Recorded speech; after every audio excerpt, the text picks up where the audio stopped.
nous fait passer pour des zinzins complotistes, alors que c'est nous qui avons la science avec nous, on apporte toutes les preuves. Tous les députés se seront couchés comme des veaux devant le gouvernement sans réfléchir, sans protéger la population, surtout et sans défendre notre santé. Pendant ce temps-là, ils oublient de dire qu'il y en a qui sont morts, d'autres qui sont paralysés, d'autres qui ont eu des accidents vasculaires cérébraux, des infarctus du myocarde, maintenant les turbocancers. Franchement, je ne pensais pas vivre une période comme ça, de tels mensonges, de telles tromperies. Bonjour professeur Perronne. Bonjour. Stéphanie, donc pour le média en 442, je suis ravie de vous interviewer aujourd'hui. MEHA vient d'être lancé il n'y a pas si longtemps. D'abord, je voulais vous poser une question. Est-ce que vous avez vous-même des conflits d'intérêts ? Je n'ai pas de conflit d'intérêts. Juste pour définir MEHA, il faut juste le définir. Absolument. C'est un acronyme anglais, c'est Make Europe Healthy Again. Alors c'est un petit peu un clin d'œil à MAHA que Trump a créé aux États-Unis, Make America Make America Great Again. Et en fait, en français, c'est restaurer la médecine en Europe. Absolument. Et je crois qu'un site permet de comprendre ce que vous êtes en train de bâtir. Oui, ensemble avec beaucoup de compétences. Ce site, c'est gomeha.com. Il a été lancé quand et où et par qui ce grand mouvement de reconstruction ? Alors la première réunion est toute récente, alors j'ai plus la date exacte en tête, mais enfin c'est tout récent. C'était au Parlement européen à Bruxelles. Alors l'initiative du côté européen vient de deux Autrichiens, une médecin que je connais pas mal depuis plusieurs années parce que j'ai participé à beaucoup de réunions internationales avec elle en Europe, aux États-Unis, au sujet de la crise Covid et de la santé en général. Cette médecin, c'est le docteur Maria Huber-Mogg, et elle a lancé ça avec un député européen autrichien. Après, ils ont commencé à contacter des collègues en Europe, alors, pas que les médecins, parce qu'il y a des politiciens, il y avait des journalistes, il y avait des sociologues, des gens, même des représentants d'associations de malades, des psychologues, c'est finalement un panel d'experts assez large. Et ils ont contacté l'équipe de Kennedy aux États-Unis, Robert Kennedy Jr., qui est le nouveau ministre de la Santé aux États-Unis, qui fait un travail fantastique. Donc aux États-Unis, il a lancé MAHA. D'ailleurs, moi, j'avais été invité au dîner de gala de MAHA le jour de l'investiture de Trump à Washington, où j'avais pu rencontrer brièvement Kennedy. Bon, moi, je n'étais pas intime avec lui, mais je connaissais pas mal des gens de son équipe, à la fois en Europe et aux États-Unis. Il m'avait demandé d'écrire la préface du livre de Kennedy, qui s'appelle Anthony Fauci, Bill Gates, Bill Pharma. Alors j'ai écrit la préface de la version française, qui est sortie un an avant la version anglaise, publiée par Marco Pieter à Bruxelles. Et ce livre, je conseille la lecture, c'est un gros pavé, mais tellement bien documenté, c'est 40 ans d'enquête sur toutes les malversations de l'industrie pharmaceutique. D'ailleurs, il n'a jamais été attaqué une seule fois en diffamation, qui balance tout le monde, les noms, les dates, les choses précises. Donc c'est comme ça que j'étais un peu rentré en contact avec cette équipe de la santé. J'avais rencontré aussi Asim Malhotra, qui est d'origine britannique, qui conseiller de Trump pour l'alimentation. Lui, c'était un professeur anglais qui travaillait sur le diabète, le métabolisme, la nutrition, etc. Et sa mission est de lutter contre la malbouffe aux États-Unis. Donc il y a du boulot avec l'épidémie d'obésité, la surconsommation de boissons sucrées, qui est un fléau pour tous les pays du monde maintenant. Donc voilà un peu pour poser les cartes. Donc ces Autrichiens ont contacté les Européens, ont contacté l'équipe de Kennedy. Et puis Robert Malone, qui était, quand il était jeune, il disait, je crois qu'il avait 28 ans, il avait participé à la découverte aux études pour essayer d'utiliser les ARN messagers comme produits de thérapie génique. Au départ, ils avaient dans la tête de traiter des cancers. Ils avaient commencé à avoir une approche aussi peut-être pour les vaccins. Et alors maintenant, il est complètement remonté comme une pendule contre les soi-disant vaccins Covid, parce qu'il a réalisé que, même si au début il y croyait, il y a pas mal de temps, quand il était jeune, il a vu que ça avait dérivé, qu'on avait utilisé ça à des fins qui n'étaient pas très honnêtes. Donc voilà, donc ils ont contacté Robert Malone, Asim Malhotra, l'équipe de Kennedy. Et donc le lancement a eu lieu au Parlement européen de Bruxelles, donc moi j'avais été invité. Et les deux représentants français dans le comité d'organisation, c'est Louis Fouché, qu'on connaît bien, notre médecin marseillais bien aimé, et Vincent Pavant, qui est un grand mathématicien. Voilà. Et Rob Ross aussi, le député européen, a un rôle dans cette affaire. Rob Ross, il est présent, il doit être je crois qu'il est dans le comité d'organisation aussi, il était présent, je l'ai rencontré à chaque fois. On se salue de façon très chaleureuse parce que faut rappeler que c'est Rob Ross, maintenant il n'est plus député européen, mais il l'a été plusieurs années. C'est lui qui avait un peu coincé Madame Small, qui était la représentante de Pfizer. Le PDG de Pfizer n'avait pas voulu se déplacer quand il avait été convoqué pour une audition parlementaire au Parlement européen à Strasbourg. Donc il avait envoyé une de ses adjointes, Madame Small, et Rob Ross l'a fait un peu à la hollandaise. Les Hollandais, quelquefois, ils sont quelquefois un petit peu agressifs pour faire cracher le morceau. Il a dit, bon, écoutez, madame, je schématise, mais Madame Small, arrêtez votre baratin. On veut savoir, est-ce que oui ou non, vous avez fait des études pour démontrer que votre soi-disant vaccin Covid protège de la transmission. Parce que partout, tous les gouvernements disaient que ça protège de la transmission.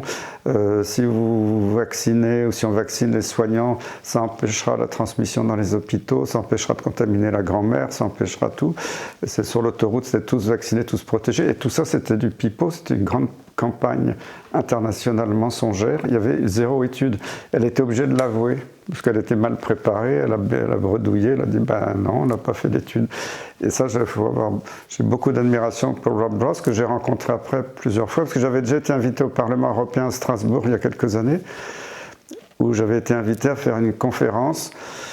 Et était présent justement le petit groupe de députés européens éveillés qui luttent pour la transparence. Donc il y avait Christine Anderson, cette fantastique députée allemande, Rob Ross, hollandais. Il y avait je crois que c'est Torres de mémoire, c'est ce député roumain. Il y avait un député croate. C'est un jeune avec une queue de cheval, là j'ai oublié son nom, qui est très sympa. Il y a tout un petit groupe qui était fantastique et qui a vraiment fait un énorme boulot. Et donc je les connaissais un peu. On s'était retrouvés aussi au Parlement à Bruxelles il y a 2 ans, je crois. Donc on communique depuis déjà plusieurs années. Et là, ce groupe MERA, Restaurer la santé en Europe, c'est d'essayer de construire quelque chose en Europe.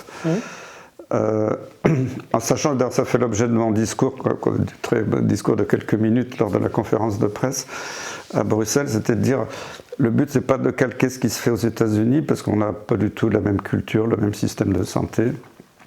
C'est pas non plus d'imposer une espèce de politique unique en Europe, ça n'aura aucun sens, parce qu'en Europe, chaque pays a sa culture, sa propre façon de voir la médecine, sa propre langue. C'est plus de communiquer ensemble, de s'inspirer des choses qui marchent chez les autres, de partager les échecs. Et puis, moi, ce que j'ai dit, ce serait bien qu'on se réunisse de façon régulière pour pouvoir justement dire où on en est, est-ce qu'on a pu avancer, etc. Parce que tous unis, on peut avoir du poids face aux politiciens, parce qu'aujourd'hui, on est pieds et poings liés, on ne peut rien faire, parce qu'il y a... Tant que tous les députés seront couchés comme des veaux devant le gouvernement sans réfléchir, sans protéger la population surtout et sans défendre notre santé, nous on nous fait passer pour des zinzins complotistes, alors que c'est nous qui avons la science avec nous, on apporte toutes les preuves, et qu'eux ils critiquent mais ils n'apportent jamais aucune preuve scientifique, sauf... Alors ça, c'était l'objet, quand j'avais été invité au Sénat américain l'année dernière, c'était l'objet de ma communication, la multiplication des fraudes scientifiques dans les journaux médicaux. Et ça, c'est pour moi quelque chose d'horrible, parce qu'ils se basent souvent sur des données fausses. Absolument. Vous dites d'ailleurs tous ensemble qu'il s'agit de grands enjeux biopolitiques, industriels et même militaires. Ce sont des enjeux de souveraineté. Et par exemple, vous vous êtes levé récemment en vous exprimant publiquement contre la signature du traité pandémie de l'OMS. Oui. Vous pensez que c'est un danger imminent et qui demeure ? C'est un danger grave. Alors, je crois qu'il n'a pas encore été complètement entériné, mais enfin, là, il y a eu comme un vote, je crois, qui a eu lieu récemment. Ils ont réussi à rentrer par la fenêtre alors que ça n'avait pas été voté la fois d'avant. Alors, pour ceux qui ne connaissent pas bien, normalement l'OMS est une très belle institution créée après la Deuxième Guerre mondiale. C'est une branche de l'ONU finalement pour coordonner tous les pays pour la santé publique de la population mondiale. Donc moi quand je suis arrivé à l'OMS, j'étais vice-président du groupe d'experts pour les vaccins pour la grande Europe de l'OMS, qui est une Europe eurasienne, qui inclut tous les pays européens qui ne sont pas dans l'Union européenne, qui inclut la Russie, toutes les républiques russophones d'Asie centrale, la Turquie, même Israël. Donc ça, j'étais vice-président de tout ce groupe d'experts. Donc l'Europe, quand je suis arrivé, l'OMS, quand je suis arrivé il y a quelques années, c'était une belle institution. J'ai rencontré des gens remarquables de tous les pays. J'avais beaucoup d'admiration pour l'OMS. Et puis j'ai vu la dégringolade. C'est-à-dire que j'ai vu progressivement la colonisation de l'OMS par Bill Gates. Et maintenant, l'OMS appartient financièrement à Bill Gates, à l'industrie pharmaceutique. J'ai vu les lobbies proliférer à l'OMS pour influencer les décideurs. Et puis j'ai vu beaucoup d'experts qui étaient bourrés de conflits d'intérêts, qui s'en cachaient à peine, qui représentaient les pays pour la politique vaccinale. Donc voilà, l'OMS a commencé à être sous la coupe de ces gens-là. Et leur but, comme il y a des pandémies, maintenant on s'aperçoit qu'elles ont été créées de toutes pièces, c'est de prévoir de créer de nouvelles pandémies pour affoler tout le monde. Et comme ça, avec ce traité, le directeur général de l'OMS pourra tout seul dans son bureau décider des mesures liberticides terribles contre tous les peuples en passant au-dessus des gouvernements. Donc Macron ou le chancelier allemand dire c'est pas de notre faute, hein, c'est l'OMS qui a décidé, nous on n'y peut rien, on est obligé d'obéir, et ils pourront ordonner un confinement parce qu'il y a une vache qui a éternué, ils pourront imposer un nouveau soi-disant vaccin ARN messager à toute la population parce qu'on va tous mourir, ils pourront faire ce qu'ils veulent. Et ça, c'est comment des États peuvent accepter de tomber sous la coupe comme ça de machin, comme dirait De Gaulle, de superstructure internationale. Et d'intérêt privé. Alors ce qui va bien dans notre sens, c'est que Trump a réagi en disant, parce que les Américains sont assez chatouilleux sur leur indépendance politique, il dit on ne va pas se mettre sous la coupe de l'OMS, donc il a d'ailleurs dit qu'il a coupé les financements. Ça n'aura lieu que dans quelques mois, parce qu'il y a toujours un an de décalage entre la coupe du budget et l'application. Enfin, c'est quand même un gros budget au moins pour l'OMS. L'Angleterre, je ne sais pas si ça en est aujourd'hui, mais il y a quelques mois, les députés anglais étaient révoltés parce que les Anglais sont assez chatouilleux aussi sur leur indépendance politique. On ne va pas tomber sous la coupe de ce machin. Donc, bon, évidemment, Macron, il adore, il s'agenouille devant l'OMS. Ça, on a l'habitude, hein, comme d'autres pays. Je crois que Mélanie aussi, elle était un peu réticente. On va voir. Alors, je sais qu'ils ont réussi à passer une loi, mais il n'y a pas encore tous les décrets d'application, que je ne connais pas le détail de leur politique, mais franchement, c'est quelque chose de très inquiétant. C'est pour ça que moi, j'avais fait une vidéo il y a à peu près 1 an et demi pour protester contre ça. Mais on voit qu'ils s'en moquent et ils continuent d'avancer, parce que leur but, c'est de rendre toutes les populations esclaves d'une politique unique. C'est pas du tout, ils ne se battent pas du tout pour notre santé. D'ailleurs, vous dites avec Louis Fouché, donc ce mouvement va servir à bâtir la santé de demain. Notamment, vous allez vous intéresser à la gestion des datas, aux épidémies émergentes, aux maladies chroniques des citoyens, etc. Il y a beaucoup de sujets à traiter. Et donc, vous avez annoncé que des groupes d'experts, comme le Conseil scientifique indépendant, Réinfo Santé, les enfants d'Hippocrate, vont être mis à contribution pour construire ce monde de demain. Oui, ce qui est intéressant, c'est que donc MEHA, donc Restaurer la santé en Europe, c'est un groupe qui est en train de se construire. C'était annoncé publiquement qu'il y avait le lancement à Bruxelles quelques jours après. Et moi, quand j'étais dans le train pour Bruxelles, je recevais déjà sur mon téléphone des SMS d'amis ou de gens que je connaissais qui dirigent des associations, soit des associations de malades, soit des associations un peu militantes pour la restauration d'une médecine transparente et au service des populations. On connaît tous plein de petits groupes d'associations qui sont très actifs, il faut les remercier depuis quelques années. Et là, d'un seul coup, ils me disaient « Christian, c'est super ce que vous faites, on aimerait se joindre à vous, comment on peut aider ?» Donc on a l'impression que ça a déclenché un mouvement et que les gens sont... J'espère que ça va marcher, hein, parce qu'il y a toujours des rivalités dans ces associations. C'est pas toujours facile à coordonner, mais là on sent qu'il y a un élan qui vient de la base et je trouve ça plutôt sympa. Alors après, il faut qu'on construise ça petit à petit, il ne faut pas faire ça de façon précipitée. Surtout, il faut toujours s'appuyer sur des données scientifiques solides, ce qu'on fait depuis le début. Avec l'association Bon Sens, moi je remercie mes collègues de Bon Sens, il y a Xavier Zalbert de François, mais c'est un journaliste, mais c'est avant tout un mathématicien, un statisticien hors pair. Il y a Jean-François Lesgarde, qui est un excellent mathématicien aussi. Avec des scientifiques comme ça de très haut niveau, on a pu débusquer des études frauduleuses, on a pu obtenir la rétractation de l'article de Pradel qui disait soi-disant que la chloroquine avait tué 17 000 personnes. En fait, toutes ces données avaient été inventées, mais très soutenues par les politiciens et les médias, malheureusement. Là, on est en train d'attaquer un article qui est sorti dans le New England Journal of Medicine qui dit que le vaccin Covid a sauvé beaucoup de monde. Et en fait, on est en train de démontrer que toutes ces données sont fausses. Ils ont sélectionné des données qui les arrangeaient, ils ont mis de côté. C'est ça le problème quand ils font ces soi-disant méta-analyses, d'analyser tout ce qui est publié. Ils font ce que les anglo-saxons appellent le cherry picking, c'est-à-dire piquer des cerises, mais c'est une image pour dire ils sélectionnent les articles qui les arrangent et les autres ils disent non mais ça c'est pas bon, c'est un article complotiste, c'est pas un bon journal, on ne prend pas. Et ça on n'a pas le droit de faire ça en science. Et malheureusement ça n'arrête pas. Moi je n'en peux plus de voir ces études biaisées, frauduleuses qui pullulent depuis plusieurs années, sur lesquelles nos détracteurs s'appuient pour dire, voyez, c'est la vraie science, alors que c'est pas vrai du tout.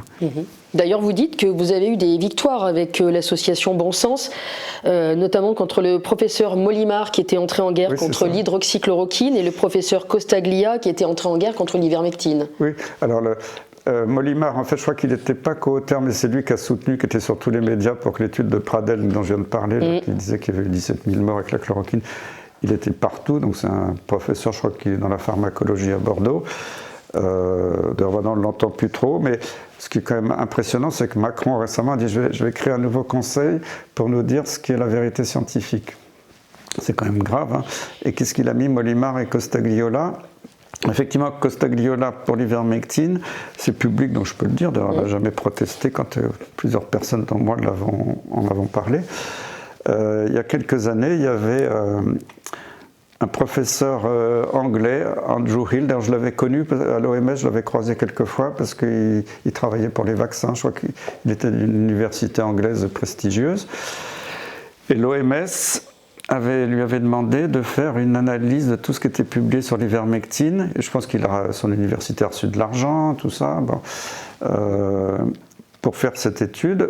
Et l'OMS pensant naïvement qu'il allait démontrer que l'ivermectine ne marchait pas. Et puis patatras, son étude montre que l'ivermectine marche très bien, que ça a sauvé beaucoup de vies. Il est enthousiaste au début, c'était un gars. Moi, Andrew Hill, quand je l'ai connu, c'était un type plutôt sympa, qui avait l'air sincère. Il s'exprime dans les médias britanniques, internationaux, pour dire ouais, c'est génial, l'ivermectine, ça marche. Immédiatement, il est convoqué au NIH, qui est l'équivalent de l'INSERM, l'Institut de recherche américain. À l'époque, c'était Fauci, le président, le directeur. Maintenant, il a été viré, mais toujours pas mis en examen. Et, alors, je ne sais pas s'il a vu Fauci lui-même ou un de ses sbires, mais il est revenu des États-Unis la queue basse en disant « Ah, mais finalement, je me suis emballé un peu trop vite, j'aurais pas dû conclure ça parce que les études sur lesquelles je me suis appuyé n'étaient pas très bonnes, il faut tout refaire, repartir à zéro. » Et bon, ça se voyait on l'avait retourné totalement. Hein. Bon, il n'avait pas peut-être trop le choix. Et une chercheuse anglaise que je connais, je l'ai rencontrée plusieurs fois, qui est très sympa et compétente, Tess Lawrie, connaissait Andrew Hill, ils se connaissaient parce que tous les chercheurs se connaissent plus ou moins. Et un jour, elle l'appelle et écoutez Andrew, vous vous rendez compte de ce que vous avez fait en changeant vos conclusions. Vous savez combien il y a de morts du Covid dans le monde? À l'époque, je crois qu'il y avait 4000 morts, je ne sais plus le chiffre exact par jour, 9000 morts là-bas. Si vous dites qu'il faut reprendre des études à zéro, ça va demander des mois et des mois. Vous aurez combien de morts sur la conscience, alors qu'on sait que l'ivermectine marche très bien, que ça a été démontré dans ce que vous avez fait. Et lui dit oui, je sais, mais vous savez, je veux me comprendre, je suis ennuyé, j'ai subi beaucoup de pression. Et il ne savait pas qu'Andrew Hill l'enregistrait. Donc il a avoué qu'il avait été obligé de retourner sa veste, ce qui n'était pas très glorieux. Et puis Tess Lawrie lui demande mais Andrew, qui vous a le plus influencé pour changer vos conclusions? Il a dit c'est le professeur Dominique Costagliola de l'INSERM à Paris. Et là, il s'est fait piéger parce que ça a été enregistré. D'ailleurs, depuis le silence radio, elle n'en a jamais dit un mot. On voit que Dominique Costagliola a eu le Grand Prix de l'INSERM, c'est ça qui est hallucinant, c'est qu'on voit que des personnes qui ont cherché à manipuler des données se présentent en défenseurs de la science. Pour moi, c'est quand même le comble. Aujourd'hui, vous dites que vous êtes totalement favorable, tel Robert Kennedy Jr., à une évaluation scientifique des médicaments et des vaccins, avec des études totalement indépendantes de l'industrie pharmaceutique, évidemment. Et donc, vous dites qu'aujourd'hui, vous êtes plutôt totalement en faveur des libertés, notamment les libertés vaccinales. Vous voulez nous en dire deux mots ? Oui, parce que c'est vrai qu'avant, quand il y avait quand même des épidémies mortelles dans les années 50-60, diphtérie, tétanos, polio, c'était obligatoire. Ça pouvait peut-être se justifier un petit peu à l'époque. Après, ces épidémies étaient rapidement contrôlées. Il y avait le BCG aussi pour la tuberculose qui était obligatoire. C'est moi qui avais obtenu, moi pas tout seul, mais je présidais le comité des vaccinations. Je m'étais battu 10 ans auprès des autorités pour faire suspendre l'obligation vaccinale BCG. Donc, je me suis déjà battu contre les obligations. Et aussi, il faut rappeler maintenant qu'on parle beaucoup dans les médias de possible obligation vaccinale grippe saisonnière tous les ans pour les soignants, les personnes travaillant en établissement de santé. C'était déjà dans la loi du temps de Xavier Bertrand. Ça avait été voté. Moi, je n'avais pas été très content. J'étais président à l'époque du Conseil supérieur d'hygiène publique de France. Et pour passer sa loi, Xavier Bertrand était tenu de demander l'avis du Conseil sup, comme on disait, dans ce que je présidais, pour valider les décrets d'application. Et là, j'avais écrit une belle lettre à Xavier Bertrand, pas tout seul, avec tous mes collègues, pour dire s'il y avait vraiment une pandémie très mortelle, peut-être ça pourrait se justifier de façon transitoire, mais pour une grippe saisonnière, ça n'a aucun sens, surtout que le vaccin grippal n'est pas très, très actif. Bon. Et Xavier Bertrand, il avait accepté, il avait été sympa, il avait signé un arrêté de suspension. C'est pour ça que je n'ai pas compris quand il y a eu toute cette agitation médiatique qui passe une nouvelle loi, parce qu'en fait c'était déjà dans la loi depuis plusieurs années. Et qu'un simple arrêté de ministre peut réactiver. Mais même Roselyne Bachelot en 2009 n'avait pas osé le réactiver pour la pandémie de 2009. Donc peut-être qu'ils ont changé la loi, ils l'ont peut-être modifié un petit peu, c'est pour ça qu'ils ont fait un nouveau texte. Et c'est là encore, c'est moi, avec l'aide de mes collègues, qui avions obtenu l'abolition de cette obligation vaccinale. Donc comme je m'étais déjà battu, c'était des choses concrètes contre les obligations. Après, bon, diphtérie, tétanos, polio, ça ne me gênait pas trop, mais ça gênait beaucoup les juristes en France parce que ils disaient pourquoi il reste 3 vaccins obligatoires et tout le reste, parce que déjà les 11 vaccins, puis maintenant il y en a 13 ou 4, ils étaient déjà recommandés depuis des années. Tant que ce n'était pas obligatoire, ça ne dérangeait pas les parents. Ça ne suscitait pas d'opposition majeure. D'autant plus qu'ils étaient composés différemment peut-être à l'époque et avec moins de soucis. Pour l'instant, c'était les mêmes façons de composer, sauf qu'ils ont changé sans nous le dire entre-temps. Mais disons qu'il y avait une très bonne acceptation, que plus de 90% ou 95% des enfants étaient vaccinés.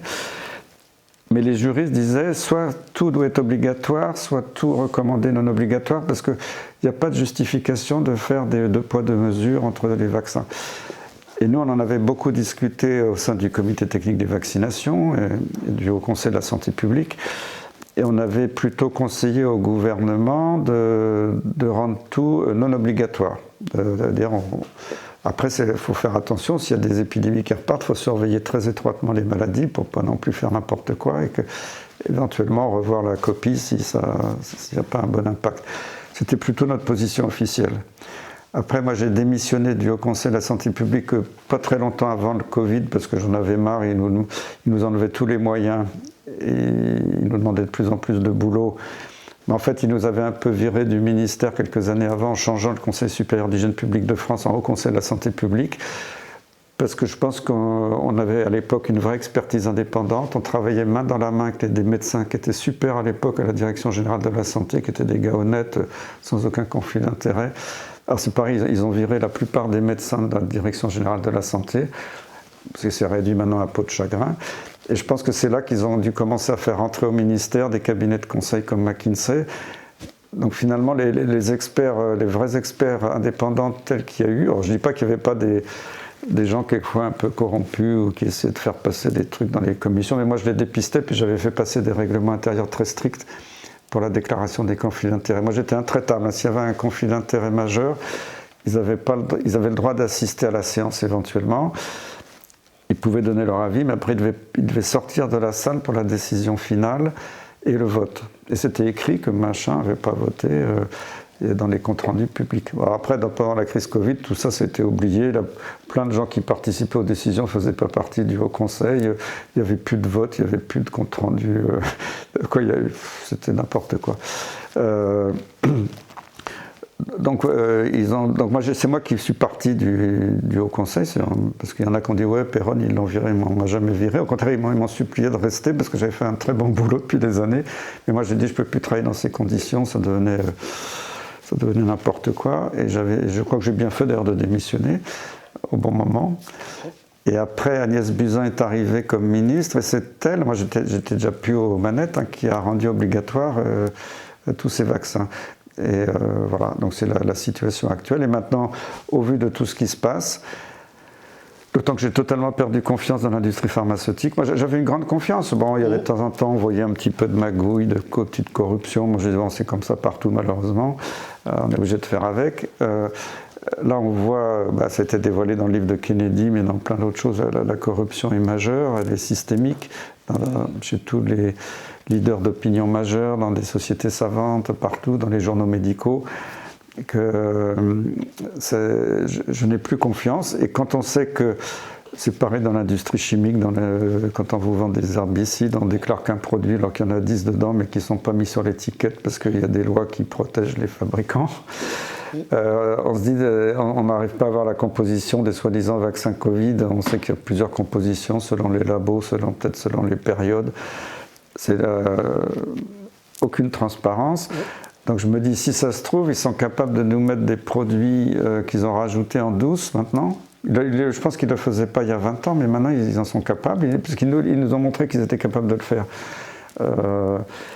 Parce que quand on voit qu'en Slovénie, c'est les Slovènes qui l'avaient déclaré la première fois, au début de la vaccination Covid, la pseudo-vaccination, pardon, il y avait une dame qui était dans l'équipe d'organisation de la vaccination qui avait craqué, et en public, à visage découvert, elle avait dit « moi j'en peux plus parce qu'on a des listes de numéros de lot, et on sait si ça va être du placebo, du faiblement dosé, du fortement dosé, et on a des ordres pour faire le placebo aux politiciens, aux journalistes, à certains médecins, aux VIPs, entre guillemets. Et si ça s'est fait en Slovénie, je pense naïvement que ça puisse se faire aussi ailleurs. Hein. Je n'ai pas de preuves, mais bon, c'est probable. On sait en plus, il y a un site aux États-Unis, c'est How bad is my batch? Quel est le niveau de nocivité de mon lot? C'est en anglais, mais on peut retrouver, selon les numéros de lot, des proportions d'effets secondaires graves très différents. Parce que je pense qu'au début, ils n'avaient pas eu le temps de produire assez, même s'ils construisaient des usines, et que beaucoup de gens, au début, se sont fait inoculer du placebo. Donc ça rassurait la population, il n'y avait pas d'effets secondaires. Puis après, mais quand on voit, c'était pas du tout les mêmes lots selon les pays, même avec la même marque. Il y a des pays qui ont fait l'AstraZeneca, qui a été interdit parce qu'il y avait trop d'effets secondaires, qui avait rendu les gens séropositifs pour le virus du sida en Australie. C'était le gouvernement australien qui l'avait dit, c'est pas moi. Hein. Tout ça n'a pas été camouflé. Voilà, donc il n'y a plus de transparence. Moi, j'ai plus confiance. Et le livre de Kennedy, pour ça, est très intéressant parce qu'il montre que on compare plus, par exemple, les vaccins à un placebo, ou alors un ancien vaccin, on le compare à l'excipient du vaccin qu'on est en train de tester. Et si dans l'excipient il y a plein de saloperies, les effets secondaires vont être identiques dans le groupe soi-disant placebo et dans le groupe vaccin, mais en fait les deux auront reçu les cochonneries, donc ça ne permettra pas de mettre en évidence une différence. C'est pareil, les manipulations dans les études sur les vaccins sont odieuses, par le soi-disant vaccin Covid. Comme la plupart des effets secondaires survenaient dans les 15 premiers jours, ils l'avaient très vite repéré. Très vite, ils ont fait un texte en disant « Ah ben, on ne prend en compte les effets secondaires qu'au-delà de 15 jours ». Donc ça veut dire que les 3/4 des effets secondaires basculaient dans le groupe témoin qui n'avait pas reçu le vaccin alors qu'ils avaient reçu le vaccin. C'est comme « Ah ben, si vous n'avez qu'une dose, ça ne compte pas ». Ils ont pas arrêté de truquer. Puis surtout, quand ils commençaient à suivre les populations inoculées, non inoculées, sur un moyen terme, disons, c'était même pas à long terme, ils ont tout de suite vu les différences d'effets secondaires qui continuaient d'apparaître. Qu'est-ce qu'ils ont fait? Ah ben c'est pas éthique puisqu'on a prouvé, soi-disant, alors que les études étaient truquées, que ça marche. On ne peut pas laisser ces populations non vaccinées abandonnées. On vaccine tout, on inocule tout le monde. Et du coup, ben, les effets secondaires se sont trouvés identiques dans les deux groupes. Et donc après, ils peuvent publier, ben, vous voyez, sur un suivi à 3 mois, il n'y a pas de différence. Donc ça veut dire que notre vaccin est très sûr. Mais pendant ce temps-là, ils oublient de dire qu'il y en a qui sont morts, d'autres qui sont paralysés, d'autres qui ont eu des accidents vasculaires cérébraux, des infarctus du myocarde, maintenant les turbocancers, que les femmes, même les hommes sont devenus stériles. Tout ça, on passe ça sous silence. Puis quand ça explose dans toutes les bases de données internationales, qu'il y a des effets secondaires partout, que la mortalité augmente dans tous les pays qui ont inoculé, mais pas dans les autres, que la fertilité chute, ah ben on ne sait pas d'où ça vient, oui c'est inquiétant, et puis qu'il y a des cancers, ça doit être le réchauffement climatique, ou quand ils racontent n'importe quoi, ou le stress, j'ai entendu ça de la part des soi-disant experts. Bon, il ne faut pas se moquer du monde, on sait très bien d'où ça vient. Et malheureusement, ils avaient dit le vaccin restera 3 jours au maximum dans les pôles, il n'ira pas ailleurs. On en trouve partout, de la protéine de pointe, spike, là, et l'ARN messager venant de l'inoculation.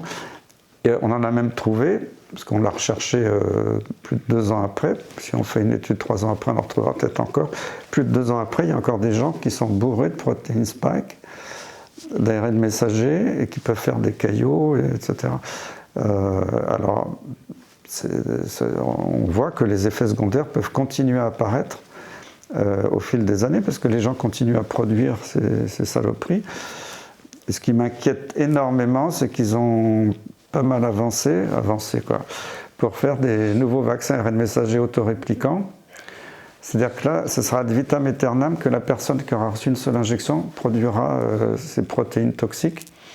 Alors eux, ils disent « Ah oui, c'est génial parce qu'il n'y aura besoin que d'une seule injection. » Ben oui, parce qu'après, on transforme le corps en usine à vie. Pour moi, c'est criminel de faire ça. Puis là, on voit, ils vaccinent à tour de bras avec l'ARN messager les animaux. Et puis, ils menacent, hein, parce que si les paysans n'acceptent pas les vaccins, ben, on tue leurs vaches, on tue leurs volailles, on tue avec des soi-disant épidémies très dangereuses qui n'en sont pas. Et puis derrière, il y a Bill Gates qui est très content parce qu'il veut qu'on arrête de manger de la viande bovine pour fourguer ses steaks synthétiques. J'ai lu récemment un article comment c'était fabriqué, bon, c'est pas très réjouissant. D'ailleurs, tant qu'on est sur les questions d'obligation vaccinale, qu'est-ce que vous pensez de l'obligation vaccinale contre la grippe et du récent rejet par les députés à 108 contre et 95 pour sur 206 votants, donc concernant cette obligation vaccinale pour les résidents des EHPAD et de certains soignants. Voilà, qu'est-ce que vous pensez de ce vaccin, de son efficacité Je m'en réjouis parce que, comme je disais tout à l'heure, je m'étais battu à l'époque de Xavier Bertrand pour obtenir un arrêté de suspension de la loi. Ça n'a aucun sens. Le vaccin grippal marche éventuellement, pas tout le temps, mais peut marcher chez des sujets jeunes en bonne santé, mais il ne marche presque pas chez les personnes âgées et chez les immunodéprimés qui seraient les populations qu'on aurait le plus le besoin. Même au sein du comité de vaccination, il y a des experts on est obligé de le recommander pour les personnes âgées, mais franchement, quand on regarde les données, il n'y a rien où on voit que ça ne marche pas chez les personnes âgées. Donc, vacciner de force dans les EHPAD, c'est pas ça qui va contrôler la grippe dans les EHPAD, c'est ça, plus les mesures d'hygiène, éventuellement donner l'océtalmivir, c'est le Tamiflu, en traitement très précoce, sur une durée très courte. Bon, il peut y avoir des effets secondaires, mais enfin, si c'est bien surveillé, ça marche quand même.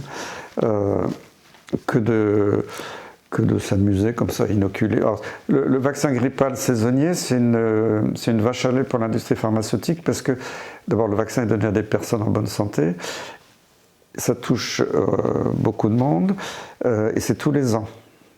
C'est d'ailleurs pour ça, moi, ça m'avait écœuré parce qu'il y avait une équipe, alors je retrouve l'article, il est un peu ancien, il y avait une équipe de chercheurs qui avait trouvé un antigène commun à toutes les souches de virus grippal A, quels sont les principaux virus dangereux. Parce qu'on vaccine toujours, tous les ans ça change, il y a le A1, le A3, le A5, H5, etc. Les antigènes changent et tous les ans il faut adapter des nouveaux vaccins. Ce qui rapporte énormément parce que ça oblige à revacciner tout le monde. S'ils avaient développé le vaccin à antigène unique qui ne bouge pas, on pourrait vacciner une fois, peut-être pour 5 ans, pour 10 ans, je ne sais pas. Et là, l'industrie a enterré l'étude, n'a jamais financé le développement de cette stratégie, parce que pour eux, ce serait couper la branche sur laquelle ils sont assis. Le vaccin grippal, c'est vraiment une mine d'or. Donc cette histoire, elle est beaucoup plus une histoire de gros sous qu'une histoire de santé publique, hein, à mon avis. Et puis d'ailleurs, j'ai vu une étude de surveillance de population, là, c'est assez inquiétant d'ailleurs, parce qu'il montre qu'en population générale, finalement, les vaccinés ne font pas moins de grippe que les autres, et même il y avait une étude qui montrait qu'ils avaient tendance à en faire plus. C'est un peu curieux, bon, j'ai pas pu vérifier si c'était parfaitement exact, mais enfin, il y a quand même des interrogations suffisantes pour prendre un peu de recul avant de faire une obligation. Et là encore, ça va contre les traités internationaux. On n'a pas le droit de rendre obligatoire un produit. Bon, là, il est peut-être plus trop expérimental, le vaccin grippal. Enfin, en tout cas, pour le Covid, c'est expérimental. Là, ça devrait être totalement interdit. Voilà. Mais l'obligation, ça doit vraiment rester l'extrême limite quand il y a un danger grave, ce qui n'est pas du tout le cas avec la grippe. Et quand le produit a fait ses preuves et qu'on peut le prouver de façon indépendante. Voilà. Alors, pour l'instant, il y a des effets secondaires du vaccin grippal, mais il n'y avait rien de très méchant, hein, honnêtement. Bon. Mais maintenant qu'ils sont capables de rajouter, et surtout, moi, ce qui m'inquiète beaucoup, c'est que s'ils passent la loi, là, je veux dire, le vaccin grippal, c'est pas gênant, ok. Mais il faut bien voir qu'ils sont en train ils essaient d'avoir les AMM, les autorisations de mise sur le marché pour des nouveaux vaccins grippaux et autres, ARN messager. Et une fois que ce sera dans la loi obligatoire, l'année prochaine, il y aura ben non, on a arrêté de fabriquer l'autre vaccin, c'était un vieux truc, maintenant on a un truc génial, ARN messager, mais ce sera obligatoire. Et ils vont resuspendre les soignants. Là, je pense que ce sera la révolution dans les hôpitaux, parce que déjà les hôpitaux sont à l'agonie parce qu'il n'y a plus de personnel. Moi, je connais plein de médecins, d'infirmières, même quand ils ont été réinvestis de leur poste, et souvent on les a mis sur des postes subalternes, on les a vraiment humiliés quand ils sont revenus. Et il y en a beaucoup qui m'ont dit, moi je me suis cassé, j'en peux plus. Des médecins qui ont arrêté de faire de la médecine, qui font de la naturopathie, des infirmières qui sont reconverties dans d'autres boulots, qui se mettent à faire de la permaculture ou à faire de la boulangerie, qui ne supportent plus cette mise en coupe totale de la médecine et des soins par une administration totalement délirante et dictatoriale. Voilà, la médecine, c'est un art, il faut respecter une liberté de prescription, une liberté de soins, une liberté pour les soignants. D'ailleurs, avec le docteur Fouché, vous disiez, en parlant de conflit d'intérêts, par exemple, que Emer Cook, l'actuel président de l'Agence européenne du médicament, a été précédemment président du lobby des industries de santé. Est-ce qu'on n'est pas là dans des conflits d'intérêts grossiers ? On le voit aux États-Unis, mais en Europe, c'est les mêmes qui rentrent à l'Agence du médicament. Alors ça peut être européenne ou la FDA, qui est l'équivalent aux États-Unis. Alors ils arrivent d'un grand laboratoire pharmaceutique, pendant 5 ans ils dirigent l'agence, après ils retournent avec un poste encore plus important dans un autre labo. Et en fait, c'est les mêmes qui sont à la tête des plus grands labos pharmaceutiques qui font une période comme ça à l'intérieur des agences publiques qui devraient être totalement indépendantes et dépourvues de conflits d'intérêts. Donc tout ça, c'est une grosse fumisterie. Quand on voit, alors je ne sais plus la somme exacte, il faudrait rechercher dans le livre de Corinne Lalo, elle a écrit un livre remarquable sur la gestion de la crise Covid. L'argent que Pfizer a donné à la FDA, à l'Agence du médicament européenne, pour avoir une autorisation temporaire d'utilisation en 10 jours, avec des dossiers qui faisaient des dizaines de milliers de pages. Comment les experts ont pu lire ça en 10 jours ? J'y crois absolument pas. Surtout que maintenant, les dossiers qui étaient secrets pour 70 ans, normalement, secret défense, grâce à l'action de juges américains qui ont été top. Ils ont obtenu la publication des textes de Pfizer. Et il y a des milliers de chercheurs dans le monde qui les ont épluchés, qui ont fait des synthèses, qui montrent qu'il y avait beaucoup de choses qui étaient fausses dans ces dossiers. Et que ça pouvait, il y avait des choses. Il y avait même une femme, j'ai oublié son nom, qui travaillait pour une boîte qui sous-traitait pour Pfizer pour mouliner les données, les statistiques, etc. Et elle l'avait dit elle-même publiquement. Elle avait même écrit dans le British Medical Journal à l'époque un article pour dire j'ai constaté des irrégularités terribles, ce qui est publié en partie faux. Quand ils avaient dit dans le New England Journal of Medicine, ça y est, on a un vaccin génial. Et évidemment, tout ça, ça a été étouffé, les grands médias n'en ont jamais parlé. Elle a été virée de son poste, elle avait un poste important, elle a été, comme récompense d'avoir dit la vérité, elle a été immédiatement virée, bon, ça paraît normal maintenant. dans le monde où on vit. On vit un monde de fous quand même. Et donc voilà, donc tout est truqué, tout est caché. Quand on pense qu'il y a un conseil de défense ultra secret pour gérer une petite pandémie qui n'a pas tué plus que d'habitude, où malheureusement il y a eu des morts, il faut les respecter. Il y a eu beaucoup de personnes âgées, très âgées, ou des très grands obèses, des grands diabétiques ou des gens très fragiles qui sont décédés. Mais quand on sait qu'on aurait pu les traiter, les guérir à 80% si on avait donné le traitement précocement, ça me fait mal, hein, parce qu'on a vraiment laissé les gens mourir non traités. Et finalement, Pierre Chaillot l'a très bien montré, il y a eu un peu de pic de mortalité chez les gens hyper fragiles de plus de 85 ans et autres, mais il n'y a eu aucun excès de mortalité chez les plus jeunes, alors qu'on disait, même les jeunes, on a obligé les enfants à se vacciner. Alors que les enfants, la première année du Covid, je crois qu'il y en a eu 5 qui sont morts, c'était des maladies génétiques très rares, et ils n'avaient plus aucune défense immunitaire.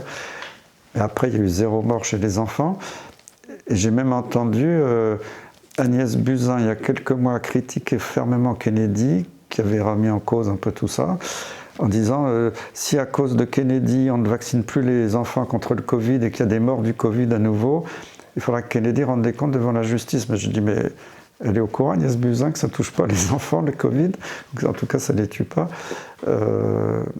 Alors qu'on sait qu'il y a des enfants qui sont morts et qui ont été paralysés ou qui ont développé des cancers dans l'enfance après les inoculations Covid. Donc je pense qu'il faut que, je ne sais pas, qu'elle change de lunettes et qu'elle lise vraiment les sources honnêtes, les banques de données. Alors malheureusement, ils sont en train de détruire, vous avez vu, les banques de données internationales, parce que récemment j'étais avec Vincent Pavant à Bruxelles, et il me l'a raconté avant que ça sorte dans les médias, mais lui et Emmanuel Darl, sa collègue, qui avait demandé à l'époque à l'EMA, l'Agence européenne du médicament, les statistiques, les bases de données de DRA-Vigilance. DRA-Vigilance, c'est une base de pharmacovigilance et de surveillance des effets secondaires graves des médicaments, dont le vaccin. Et à l'époque, l'EMA leur avait donné, ils avaient mouliné tout ça, ils avaient montré qu'effectivement, il y avait des choses qui étaient très dangereuses dans ces produits, avec beaucoup d'effets secondaires graves, de décès. Et là, ils reçoivent une lettre recommandée les menaçant. Vous êtes tenus de détruire tous vos travaux, de ne pas les publier et de détruire toutes les bases de données que vous avez téléchargées. Et à ce moment-là, il y a un médecin, un chercheur, je crois que c'est en Hollande aussi, qui a dit mais il m'est arrivé la même chose. On m'a demandé de détruire tout ce que. Donc ça veut dire qu'ils sont en train de ne pas être bien dans leur culotte, hein, pour dire ça poliment, et d'avoir très peur. Effacer les preuves. Et d'effacer les preuves. Donc c'est la preuve finalement qu'ils savent très bien ce qu'ils faisaient.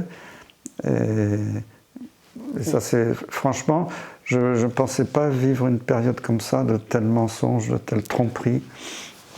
Je pense que avec Méa, vous allez évidemment vous occuper aussi de notre première médecine qui est l'alimentation. Ah oui. Donc vous allez vous occuper de la question de l'industrie agroalimentaire. Et il y aura certainement des liens, des passerelles avec le monde agricole, notamment français, qui souffre, mais qui peut nous nourrir de manière saine. Ben oui, et c'est terrible. Alors, effectivement, je parlais d'Assim Malhotra, le conseiller Trump, que j'ai rencontré plusieurs fois. Et c'est son dada. On sait que l'alimentation, c'est la base de la santé. Et il faut lire, je fais encore de la pub pour Corinne Lalo, c'est une femme remarquable, elle écrit un autre livre sur les perturbateurs endocriniens et l'alimentation. Le livre sur le Covid, je l'ai fini, le livre sur l'alimentation, j'en suis à la moitié, mais et on voit que vraiment on nous empoisonne dans la bouffe de tous les jours. Par rapport à il y a quelques décennies, on mangeait de façon beaucoup plus saine. Alors, il y a la nourriture industrielle, mais même les aliments dits naturels sont contaminés par les pesticides, les sols sont complètement épuisés, contaminés. Et on apprend d'ailleurs que tous ces produits chimiques dérivent de ce qu'on appelle les noyaux benzène, hein, c'est une structure chimique arrondie qu'on appelle aromatique, quoi, en octogone, je ne sais plus le nombre de côtés exactement, mais que c'est des molécules qui, par leur structure, sont très proches des oestrogènes, des hormones femelles. On observe la féminisation des bigorneaux, même des alligators en Floride, qui ont des micro-pénis. Et on s'aperçoit qu'il y a un retentissement probablement sur le métabolisme, la féminisation. Il y a même des animaux qui deviennent homosexuels par le changement de nourriture. Donc on voit un impact qui peut être majeur sur la population. Alors, indépendamment des pesticides et puis les OGM qui peuvent être très dangereux. Alors, en France, soi-disant, ils ne sont pas trop autorisés, mais en fait, ça rentre partout par tout le maïs qu'on importe d'Amérique du Sud. Où il y a des contaminations, puis il y a probablement un peu de la contrebande. Parce que moi, je l'ai vu dans les antiviraux pour les volailles, il y avait de la contrebande des antiviraux de la grippe. Ça avait été même avoué dans un congrès par il y avait un grand congrès au moment de la préparation à la pandémie grippale en 2009, un congrès international, il y avait des milliers de gens dans la salle et la ministre de la Santé d'Indonésie avait avoué qu'il y avait un antiviral qui était tombé du camion et qu'il y avait eu des tonnes importées en Indonésie pour traiter les volailles et qu'il y avait d'ailleurs la résistance du virus aux produits après. Donc pour revenir à la bouffe, il y a l'empoisonnement chimique qui est dramatique. Et là encore, ils ne disent pas tout ce qu'il y a dans les produits qu'ils commercialisent. Ça, je le sais par des amis qui ont suivi tous les textes au niveau européen. Si un produit est juste en dessous du seuil dit autorisé, qui est déjà quelquefois très haut, on n'est pas obligé de le marquer. Donc ils peuvent mettre 10 produits en plus qui ne sont même pas mentionnés. Donc on ne sait pas en fait ce qu'on achète, ce que les paysans ne savent pas ce qu'ils répandent dans leurs champs. Ils vont voir le premier produit autorisé qui n'est pas méchant, mais tout le reste on ne voit pas. C'est d'ailleurs pareil dans les médicaments maintenant, dans les excipients, on ne dit pas tout. Et alors, l'autre gros problème majeur de la nourriture, c'est la nuisance du lobby du sucre, qui a fait des ravages, puisque après la Deuxième Guerre mondiale, les lobbies du sucre sont devenus très puissants. Il y avait des grands fabricants de soda, de cola, qui ont commencé à gagner des milliards. Et ils voulaient absolument, c'est un peu comme les cigarettiers à l'époque, ils voulaient rendre la population accro au sucre. Et ce qu'ils ont fait, ils ont inventé la nocivité des graisses, qui était complètement inventée. Par exemple, le cholestérol, c'est une graisse très utile, qui est indispensable pour le cœur, le cerveau. On nous a fait croire que c'était la cause de l'infarctus, par exemple. Et alors, ils ont lancé le mouvement, c'est parti des États-Unis, puis ça envahit l'Europe, qui s'appelait No Fat, c'est-à-dire pas de graisse. Et donc, vous mangez des yaourts à 0%, tout devrait être dégraissé. C'est une alimentation qui n'est pas très bonne, qui n'a pas de saveur. Mais ils remplacent ça par des quantités astronomiques de sucre, même dans des plats préparés salés, même en France. Quelquefois, ça m'arrive de manger un plat, je regarde sur l'étiquette, on voit toujours sucre, ils ne mettent jamais le taux, c'est très rare. Donc en fait, les gens mangent beaucoup de sucre parce que, comme ils ne mangent plus de graisse ou pas assez, c'est la graisse qui donne la satiété. Si vous mangez un peu de beurre, de l'huile d'olive, une bonne huile comme l'huile d'olive, eh bien, au bout d'un certain temps, vous n'avez plus faim, donc vous régulez votre alimentation. Si vous ne mangez pas du tout de graisse, vous mangez beaucoup de sucre, votre insuline va être sécrétée à fond, en disant là, il y a trop de sucre dans l'organisme, il faut le faire baisser. Et comme vous ne mangez pas vraiment d'aliments qui tiennent la route, parce que même les sucres lents, on a dit tiens c'est bien, les patates, le riz, les nouilles, ça va garder, ça va être moins rapide, mais en fait ça c'est un peu le même effet néfaste, ça va quand même déclencher de l'insuline, et vous allez vous trouver à avoir une fringale en milieu de matinée. Et les gens, qu'est-ce qu'ils font? Ils mangent des petits gâteaux, ils reprennent du café sucré. Moi je l'ai vu dans les réunions internationales, c'est tout, même quand dans les pays anglo-saxons. Bon, c'est vrai peut-être qu'il faut un bon petit déjeuner, mais sinon, les repas, en tout cas à midi, il n'y a pas grand-chose à manger, des petits sandwichs, un peu de sucrerie. À l'OMS, quand ils mangeaient des bonbons, il y avait des bonbonnières partout sur les tables, ils suçaient des bonbons toute la journée pour tenir le coup, quoi. Et ça, c'est dramatique parce qu'on a éduqué maintenant les jeunes dans leur enfance à manger, à boire des tonnes de sucre. Maintenant, il y a des pays... je crois qu'aux États-Unis, quelqu'un m'a dit, je n'ai pas vérifié le chiffre, mais ça doit être à peu près de cet ordre-là, qu'un Américain moyen va boire jusqu'à 7 canettes de cola par jour. C'est-à-dire le nombre de morceaux de sucre que ça équivaut, c'est complètement dingue. Et quand on voit ces grandes entreprises du sucre qui sponsorisent le sport, ça doit être interdit au même titre que l'excès d'alcool ou de tabac. Et ça, c'est... Donc là Hassim Malhotra, Kennedy, ils ont décidé par exemple d'arrêter les distributeurs de ces boissons hyper sucrées dans les écoles, d'arrêter les barres chocolatées hyper sucrées, parce que du bon chocolat pur, riche en cacao, ça peut être bon pour la santé, mais toutes ces barres, il y a très peu de chocolat, c'est des ersatz avec plein de sucre. Puis dans le combat sur les huiles, il y a les huiles de grains qui sont... Et pour extraire, déjà, j'ai découvert ça récemment, je ne sais plus le nom du produit, c'est il y avait un gars, quand il faisait sa vidéo, il comparait ça au White Spirit. C'est un dérivé de l'essence. Je ne sais plus son nom chimique exact, ça va me revenir. Quand ils ont bien écrasé les grains, les ont broyés pour extraire l'huile, s'il est dissole dans cet équivalent du White Spirit, ils en retirent 20% de plus.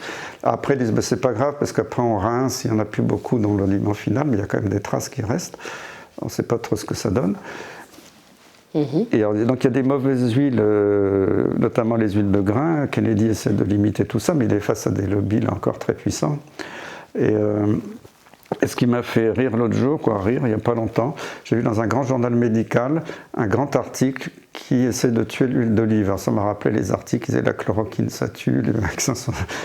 et là qui nous fait croire que l'huile d'olive c'est très dangereux pour la santé, parce que je pense qu'ils ont mis des... Ils doivent payer très cher des soi-disant experts en nutrition pour manipuler encore les foules, pour faire...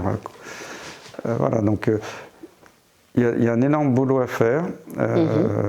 Et en France, on ne fait rien. Quand on regarde, moi je vois dans les études de médecine, on ne parle presque pas de la nutrition, on parle un peu du régime sans sel, du régime diabétique, mais sinon, il n'y a pratiquement pas d'enseignement là-dessus. Alors que ma réflexion, et c'est celle aussi d'autres experts, c'est qu'on devrait mettre beaucoup plus d'argent sur la prévention plutôt que sur le traitement des maladies.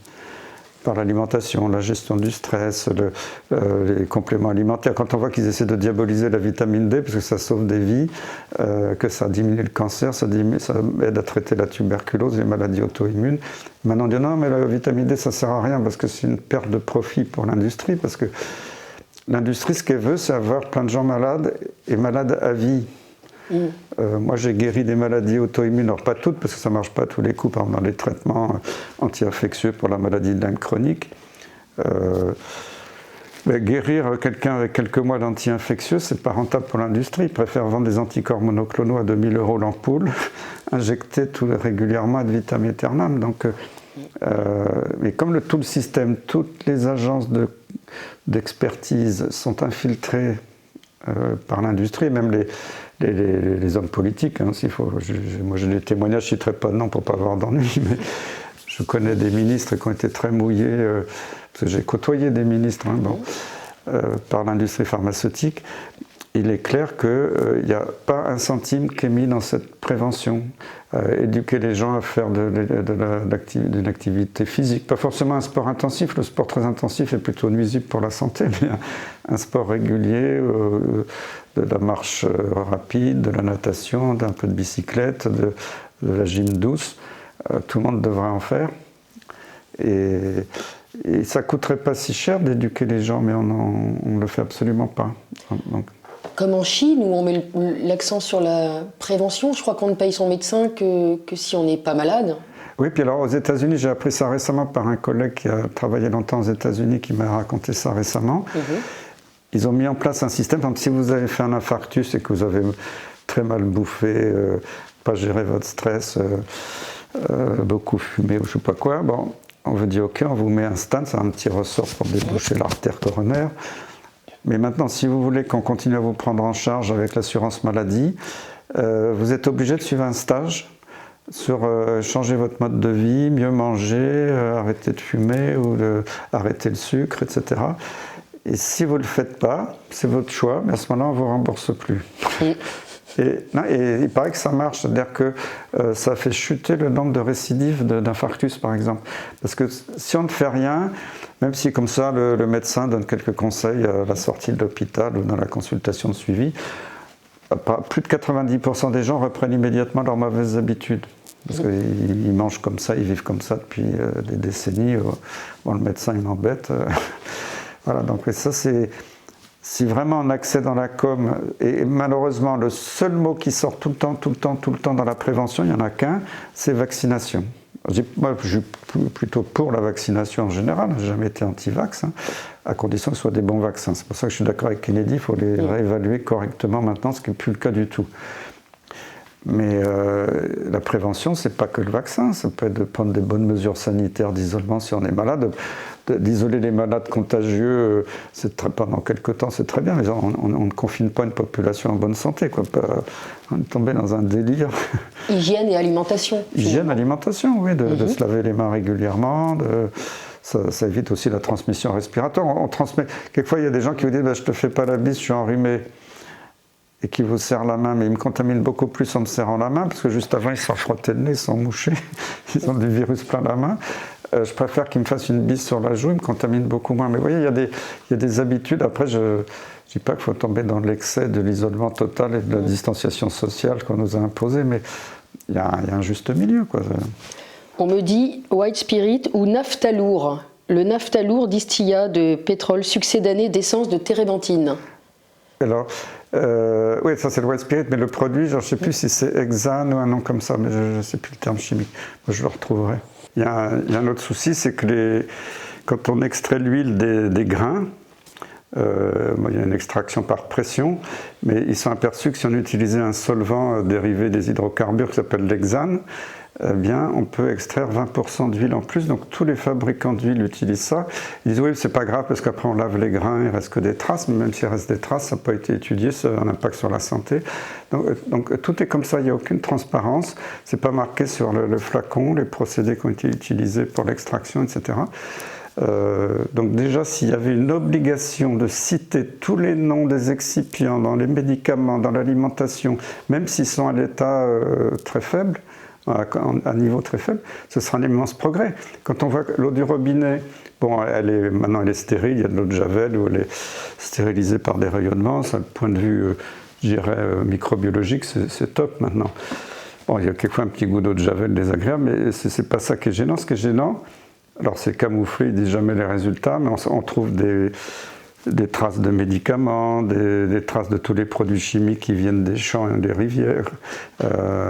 Et ça peut être en quantité quand même assez significative. Et ça, on nous dit pas la totalité. Mais souvent, on ne cherche pas. On interdit de chercher certains produits pour ne pas voir les résultats. Il y a quelques exemples que j'ai vus. Alors on dit on va prendre de l'eau minérale en bouteille, ça va être beaucoup mieux. Puis alors, il y a des sources qui sont peut-être très bien. Je ne citerai pas de nom, mais enfin il y a des exemples connus où certaines eaux minérales contiennent plein de polluants. Parce que les sources sont contaminées par l'environnement extérieur. Bon, après, on va dire, on ne peut plus rien manger. Voilà. C'est vrai que globalement, l'espérance de vie avait augmenté malgré tous ces empoisonnements chimiques, parce qu'il y avait beaucoup de facteurs quand même qui ont amélioré la santé publique. Mais maintenant, on voit que depuis quelques temps, surtout depuis le Covid, l'espérance de vie est en train de s'inverser. Même dans certains pays, l'espérance de vie infantile est en train de s'inverser. Et ça, c'est très inquiétant. Et c'est dans des pays riches. C'est pas par la pauvreté, la famine, etc. Avec le docteur Louis Fouché, vous dites que vous regrettez actuellement de voir que vos collègues médecins sont expropriés de leur propre métier, que la liberté de prescription a été extrêmement attaquée, concernant Lyme, le Covid, etc. Le consentement est extrêmement également agressé et que les déserts médicaux font qu'il est très compliqué de trouver à certains endroits un médecin compétent, mais en tout cas un médecin déjà, ne serait-ce qu'un médecin. Vous dites aussi que tout est question de volonté politique finalement, puisque l'argent, il y en a, puisque pour certaines choses beaucoup moins constructives, on en trouve, notamment les guerres. Et vous dites également regretter que la confiance dans la médecine est désormais très érodée. Donc MEA va permettre de solutionner, de trouver une solution à tous ces problèmes préoccupants. Il faut espérer qu'on apporte notre petite graine pour essayer. Bon, les gens ne sont pas dupes, ils voient ce qui se passe. D'ailleurs, avant, les gens disaient oui, il n'y a plus de médecins dans des vallées reculées. Bon, c'est un peu normal. C'était pas normal quand même, mais maintenant les vallées reculées, c'est dans Paris. Moi, j'ai ma famille proche qui avait un très bon médecin depuis des années, qui a pris sa retraite, mais il ne trouve plus de jeunes. Parce qu'un jeune qui s'installe à Paris doit remplacer 3 anciens médecins. Et dès qu'il s'installe, il est déjà débordé. Puis c'est vrai que les jeunes n'ont plus le même le même sens du sacerdoce, je dirais, parce qu'ils prennent leur week-end, ils ne veulent pas être embêtés après telle heure, ils limitent les horaires de consultation, ce que ne faisaient pas les plus anciens, qui étaient peut-être l'excès inverse, qui s'étaient donné corps et âme. Et donc les gens se soignent de plus en plus tout seuls, avec des naturopathes, avec les médecines naturelles. D'ailleurs, il faudrait remettre à leur juste place les médecines naturelles qui ont été utilisées avec bénéfice depuis des millénaires. Alors je ne dis pas qu'il n'y a pas quelquefois des trucs un peu bizarres, des charlatans dans le milieu, mais il y a des gens extrêmement bien, des plantes qui marchent très bien sur certaines maladies, c'est connu. Mais moi, mon souhait, plutôt de dire c'est des bêtises, c'est du charlatanisme, c'est de les évaluer. Si c'est évalué, pourquoi on ne les évalue pas de façon scientifique bien faite, comme on le fait pour des médicaments, pour des vaccins, pour autre chose. Il y a par exemple pour le Covid au Pakistan, il y avait une étude randomisée contre placebo et clanigel, qui est le cumin noir, qui est un très bon complément alimentaire qui marche sur plein de maladies. Ça avait démontré que ça marchait. Évidemment, les médias n'en ont jamais parlé. Il y a d'autres plantes qui ont été utilisées sans être rigoureusement étudiées, mais avec un impact sur le terrain qui était magnifique. Et quand dans l'expérience d'un médecin, il voit qu'il guérit 80% de ses malades avec un produit, il n'y a pas besoin d'une étude randomisée. L'étude randomisée, ça avait été mis au point pour des trucs qui ne marchent pas très bien, parce que l'effet placebo, ça peut atteindre 20%. Donc, si un médicament marche qu'à 30%, c'est bien de le comparer. Là, d'accord, mais quand un truc marche à 90%, il n'y a jamais eu besoin, normalement, dans la médecine, jusqu'à une période récente, d'études randomisées. Ça, c'est plus pour servir l'industrie pharmaceutique, cette histoire. Parce qu'une étude randomisée, il n'y a pas plus facile à truquer. Ça, alors là, moi, je sais, de l'aveu même d'anciens de l'industrie pharmaceutique que j'ai eu comme malade après, qui m'en ont parlé comme ça, de façon un peu amicale. Moi, je ne vais pas les dénoncer, mais qui ont dit, Monsieur Perron, toute ma vie, j'ai truqué des études pour mon labo, pour avoir les autorisations de mise sur le marché. C'est monnaie courante, et ils le savent. Ils s'en vendent pas publiquement, mais les journaux le savent. Même les rédacteurs en chef des grands journaux disent la moitié des études publiées dans mon journal, elles sont truquées. Ils le savent tous, mais personne ne parle de tout ça. Donc, les médecines naturelles, c'est important, il faudrait les réévaluer. Alors, ils essayent de dire, de remplacer les médecins. En plus, les médecins, ils veulent s'en débarrasser parce que ça réfléchit trop, ça coûte pas si cher, en fait. Ils coupent les financements pour s'en débarrasser. Donc ils remplacent ça par des machines électroniques. Maintenant, il y a des cabines de consultation automatique dans certains supermarchés. Maintenant, sur votre téléphone portable, il y a une appli. Je crois que c'est Medadom, la médecine à domicile. Vous rentrez toutes vos données de santé qui vont immédiatement, je pense, chez Microsoft et Bill Gates. En plus, c'est Macron qui paye Bill Gates pour les traiter. Je pensais qu'au moins Bill Gates nous les achetait, mais même pas, quoi. C'est quand même assez honteux. Et puis après, si vous cliquez, vous avez un médecin qui apparaît sur l'écran, qui ne vous connaît pas, que vous n'avez jamais vu, il vous pose des questions comme ça. Puis très vite, il se débarrasse de vous en vous envoyant une ordonnance pour faire des examens complémentaires, voire donner des traitements. Mais comment le Conseil de l'ordre des médecins peut accepter ça? C'est honteux. Qu'il y ait un peu de visioconférence dans le suivi, parce que les médecins n'ont pas le temps de voir tout le monde, ça peut justifier quand c'est occasionnel. Si un médecin connaît très bien son patient, c'est juste pour renouveler une ordonnance. Moi, ça ne me choque pas que ce soit fait en visioconférence. Mais un médecin qui n'a jamais vu un patient comme ça, qui lui donne des conseils, qui ne peut même pas l'examiner, il va lui donner des traitements, c'est plus de la médecine.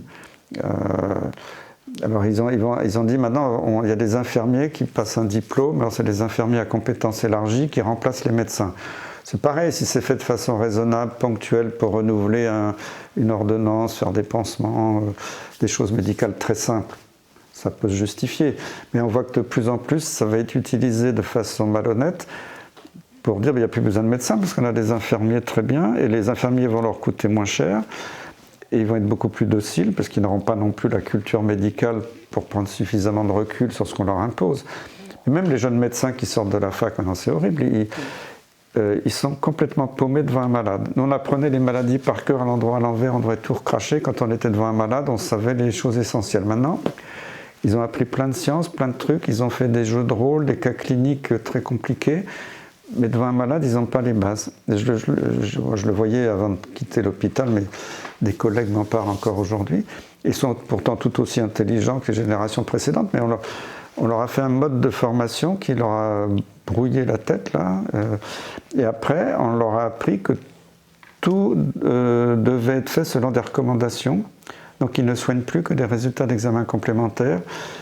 des résultats de scanner, mais ils ne parlent très peu à leurs malades, ils ne les touchent presque plus, ils n'ont plus le temps d'examiner les malades à l'hôpital, parce que comme il faut rentabiliser le séjour, le malade va rester 2-3 jours maximum. Il va faire 10 examens, donc il n'est jamais dans sa chambre, tout le temps parti un examen ailleurs. Donc ils n'ont même pas le temps de lui dire bonjour, de parler un peu avec lui, de l'examiner, que le malade est déjà reparti. Et ça, c'est du concret que j'ai vécu plein de fois. Et maintenant, j'ai appris que dans des hôpitaux, on ne fait plus la visite des malades en leur présence. C'est-à-dire que le patron se met avec ses élèves dans un bureau, ils font la visite sur ordinateur. Donc ils lisent le dossier, regardent les résultats des examens, ils lisent les scanners sur la console. Et puis après, comme en fin de matinée, ils passent 3 minutes dans chaque chambre pour dire bonjour au malade. Et voilà, on a vu votre histoire, voilà ce qu'on va faire. Bon, voilà. Et le malade a à peine le temps de s'exprimer, ils sont déjà partis dans la chambre d'après. Mais ça, c'est du concret, j'ai des témoignages précis. Alors, on a totalement supprimé la liberté de soins, de pensée d'un médecin. Alors qu'un médecin qui fait que des conneries, qui tue tous ses malades, c'est normal qu'il soit surveillé, condamné, mais à ce moment-là, il pourrait passer tout à fait devant une juridiction normale. Il n'y a pas besoin d'avoir une juridiction professionnelle.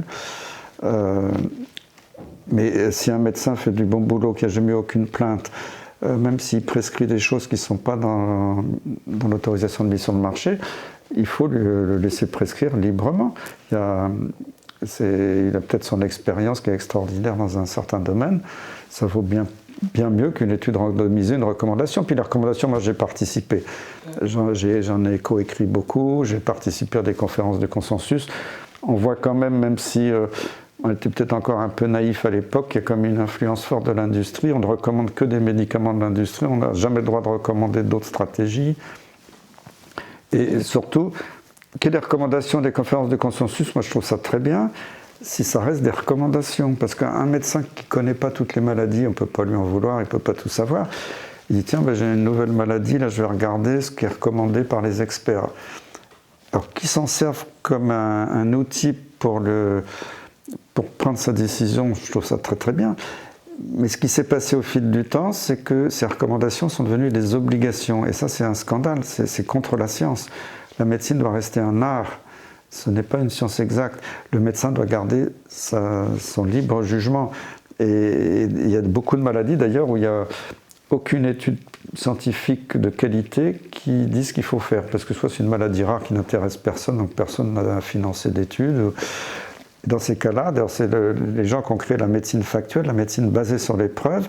On dit s'il n'y a pas de très bonnes données scientifiques, c'est le médecin qui doit reprendre la main avec soit sa propre expérience, soit s'il n'a pas trop l'expérience de cette maladie, en prenant un avis auprès d'un confrère, par exemple, si c'est une maladie rare et qu'il y a un gars en France qui a soigné 5000 cas de cette maladie, qui a peut-être déjà un peu publié, il n'a pas fait de grande étude randomisée, mais il dit voilà, voilà ma stratégie, j'ai guéri des gens avec ça, si ça ne marche pas en deuxième ligne, j'ai ça, comme ça j'améliore 80% de mes malades.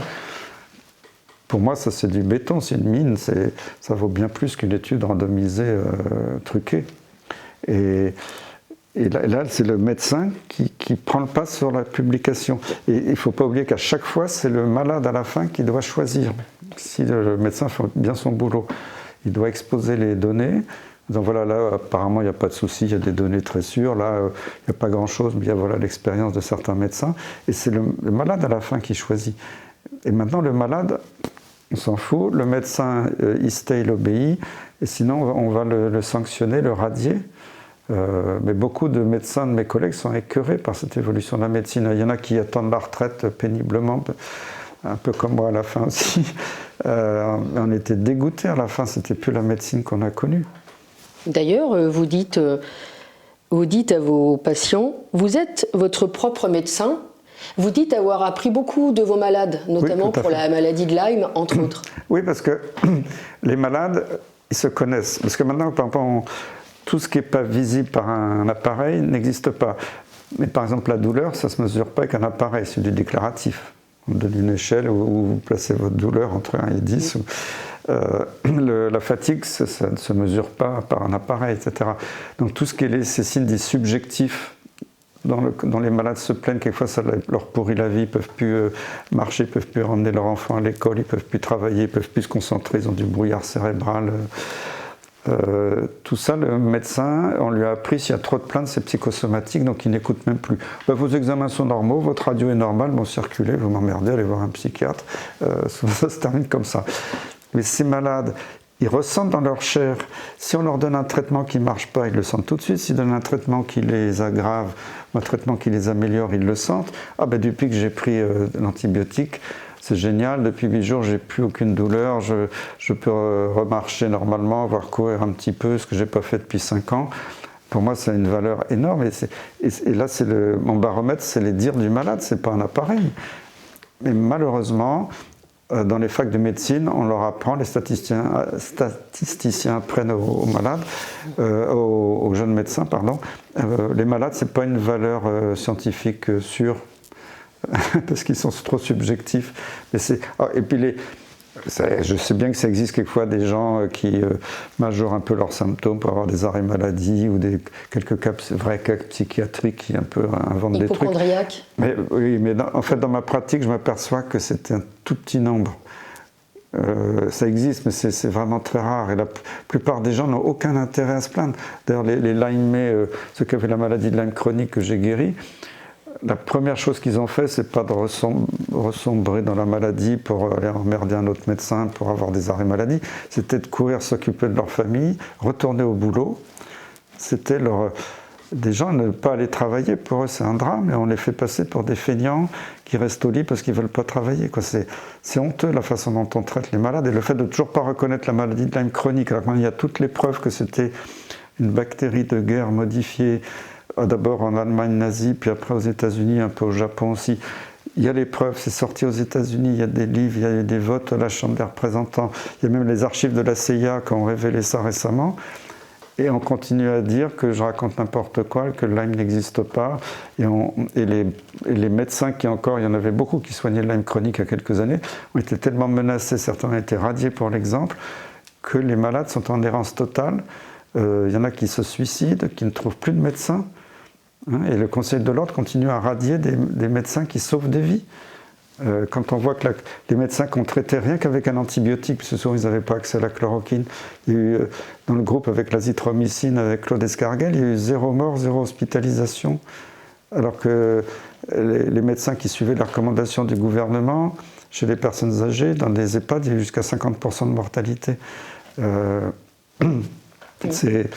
Tout ça, c'est l'expérience de terrain.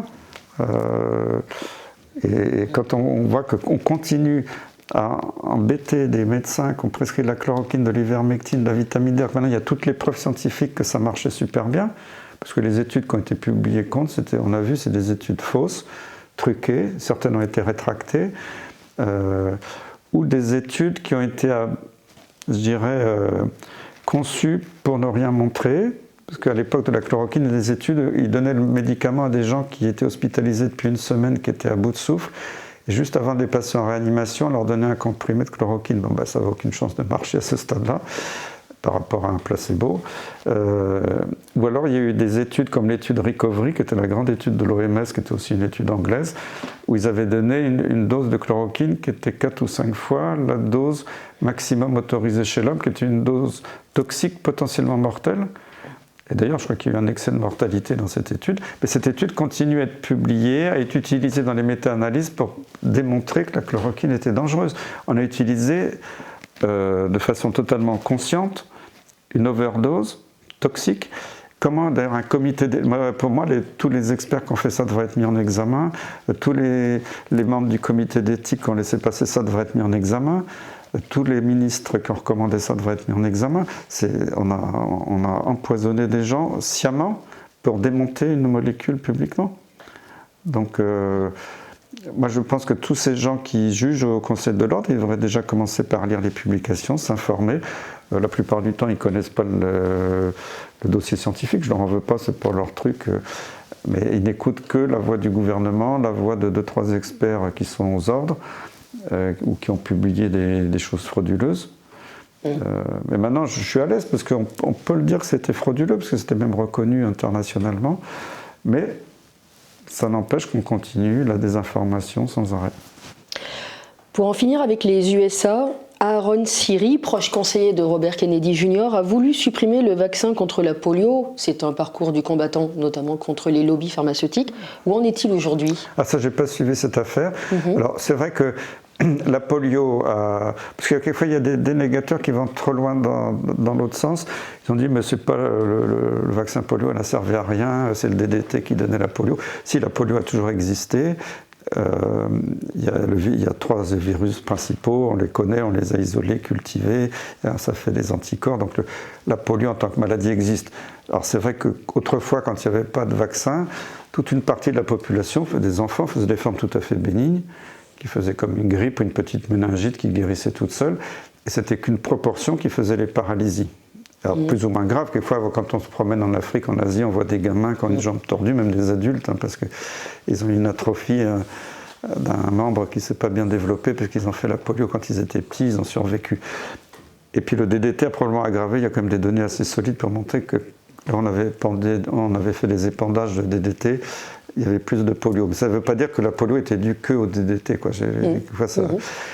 Donc le vaccin, il est utile. Si on arrête totalement, la maladie va forcément revenir. Elle fera peut-être. Donc moi je pense que c'est pas une bonne idée. En revanche, ce qu'il faudrait interdire, c'est le vaccin polio oral, vivant. Parce que s'il y a eu des accidents encore récemment en Palestine, il y en a régulièrement dans le monde, l'OMS, contre toute... devrait avoir abandonné ça depuis longtemps, comme on l'a fait en France ou dans d'autres pays industrialisés. On ne doit vacciner, surtout en primo-vaccination, qu'avec le vaccin inactivé tué. C'est juste un extrait du virus qui est inactivé, qui ne donne jamais de paralysie, qui est très bien toléré. Mais on a vacciné avec un vaccin vivant qui marche bien.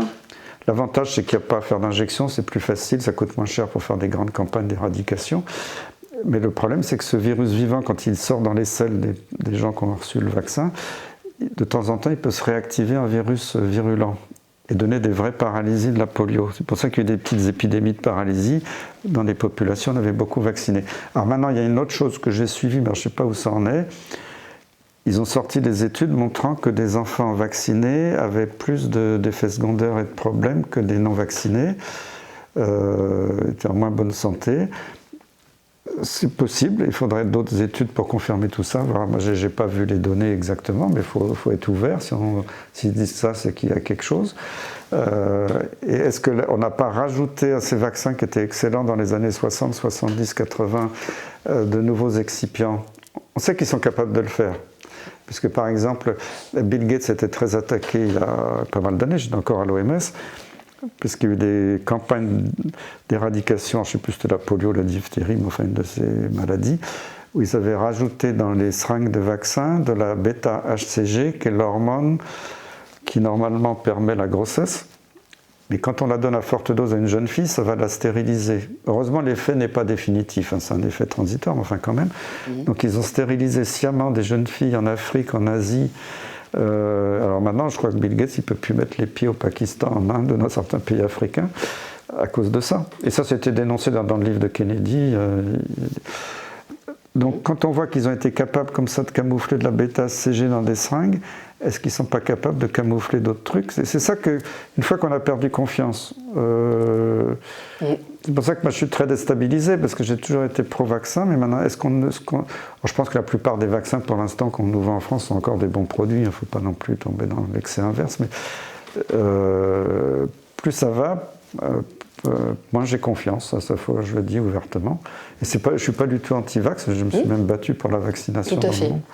Et vous voulez même des études concernant la corrélation autisme-vaccination? Alors, c'est pareil, autisme et vaccination. Je pense que la vaccination, même s'il peut y avoir un lien avec certains vaccins, ce n'est pas la seule cause.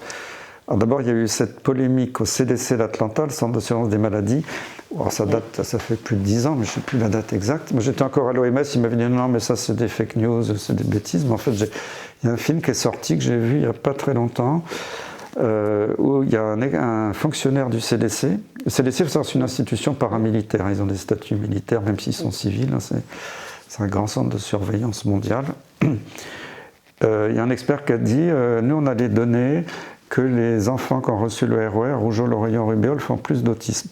Et dans le film, il montre les courbes qui s'écartent. Et il y a un expert qui a dit, nous on a des données que les enfants qui ont reçu le RER, rougeole, oreillon, rubéole, font plus d'autisme. Et dans le film, il montre les courbes qui s'écartent. Et il y a un expert qui a dit, nous on a des données que les enfants qui ont reçu le RER, rougeole, oreillon, rubéole, font plus d'autisme. Et dans le film, il montre les courbes qui s'écartent. Moi j'y crois, malheureusement le mec il a été radié, il a eu les pires ennuis, tout le monde a dit mais non c'est faux, on a camouflé le truc, au lieu de dire bah, s'il y a un problème effectivement il faut peut-être qu'on le teste, et en plus apparemment si on utilisait le vaccin rougeole tout seul isolé, il n'y avait pas ce phénomène.